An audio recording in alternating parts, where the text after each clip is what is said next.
This episode is brought to you by SmartVestor. Connect with an investing pro near you at RamseySolutions.com/SmartVestor. Lynn is in Eugene, Oregon. Up next, what's going on, Lynn? Hi.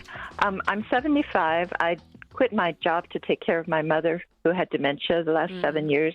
Oh, wow. And yeah, I'm glad that I did it. Mm-hmm. But I find that, I did get an inheritance. When I was caring for her, she had money invested, and it was bringing in $1,200 a month. And then we had her Social Security and then my Social Security of $1,055. And so now that she's passed, I have inherited half of what was invested, which is $105,000. I've never invested before. I'm very frugal. I began tithing when I read the Bible and became a believer 47 years ago. And I'm a weirdo, I suppose, as far as I've counted on God for things, and there have been miraculous provisions like an inheritance that paid off my house a year before my husband left me and my 7 kids. So I've always worked. I've never depended on others. And I mean, there have been gifts of love occasionally through the years. But my point is this, it's hard for me to ask for wisdom. I mean, I'm asking for wisdom. I need it because I've never invested. To me, it's always looked like gambling. But I recognize that the income actually that was important as I was caring for Mom was coming from her investment. Mm-hmm. And so that was certainly a good indicator to me that it does work and your money doesn't get gambled away. It was because that's what it's always felt like when I look at it. Feels risky to you. Yeah. Yeah, very. And being I am 75, and I became rather sedentary caring for my mother.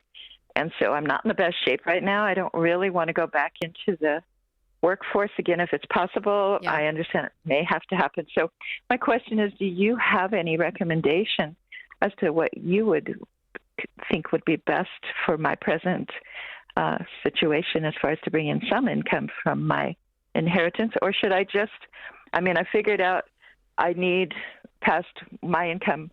I laid out all my expenses. And yeah, what are your monthly expenses? My monthly expenses are $2,417 a month, including tithes. I'm very blessed to pay a very low rent of $1,045 a month, and then I have storage. So, and just regular paying for my Wi-Fi, paying for my car insurance. Okay, so $2,500 a month covers you comfortably. It does. And yes. you have $1,055 coming from Social Security. Yes. And no other money, no other assets other than $100,000 from this inheritance. Right. Well, I saved myself $16,000.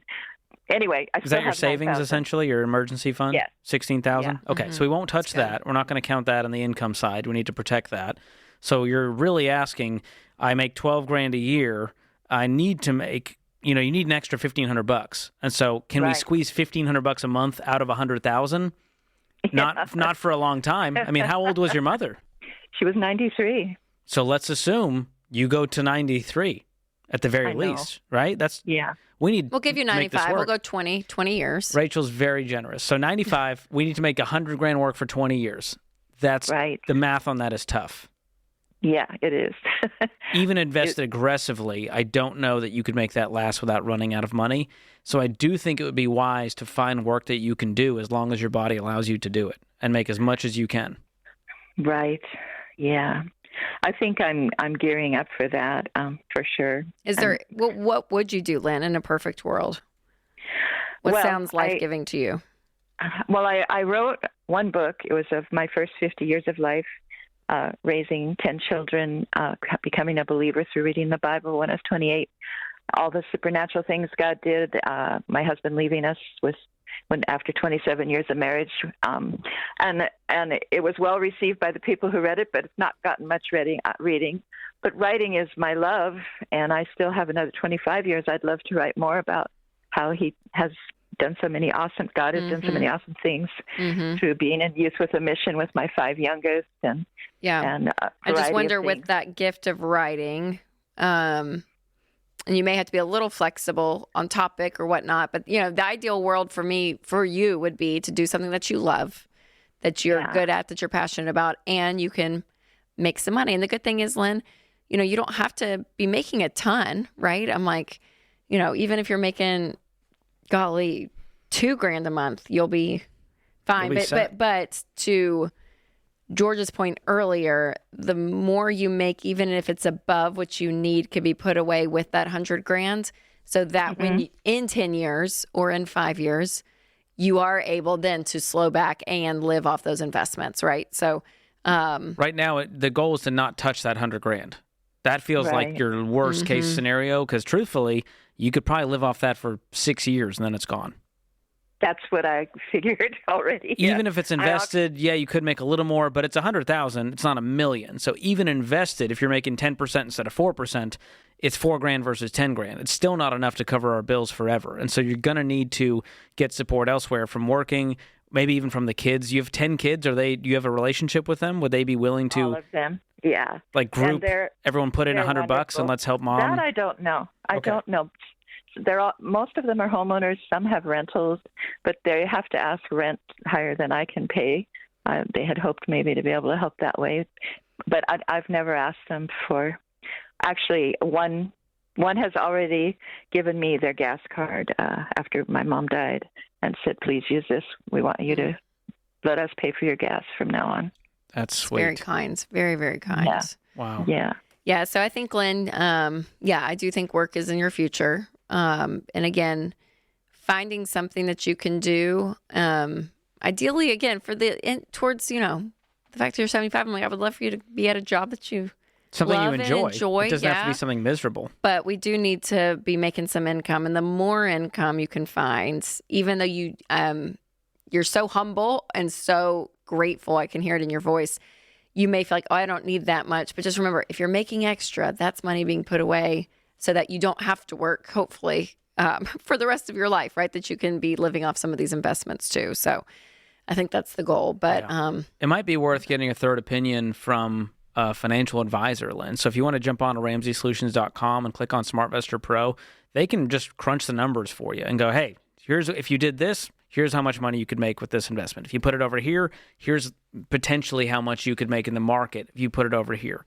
And at least they can run that to show you get the best shot if you do X, Y, Z to let this money last as long as possible. But they're probably going to also go, income is going to be a big factor here if we can get to work for a little bit to at least cushion that. Yes. But that's tough. And I think it's a good point that she made, that a lot of people, we've taken a few calls, I feel like, today about this, of the caution around investing.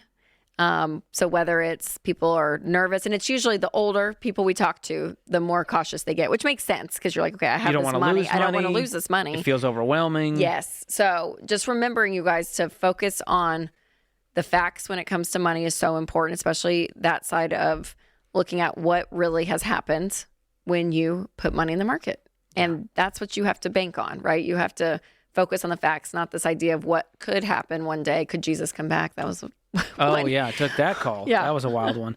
And a good reminder that Social Security is not going to be enough. It was never meant to be enough. It was meant to cover a portion of your salary. But in this situation, as we can see, $1,000, it's a nice start, but it's not going to cover all the bills. And so do not rely on Social Security as your income in retirement. You've got to stack up your own nest egg, and that's through investments in the stock market, through mutual funds and index funds. And if anybody listening wants a guide on how to do it the Ramsey way, in a wise way, without falling on your face, you can go to RamseySolutions.com/guide. We've got a free investing guide that walks you through all of this, and it's a great resource, regardless of your age, to learn. Because we tell you, don't invest in anything you don't understand, but it's still your job to learn it and understand it.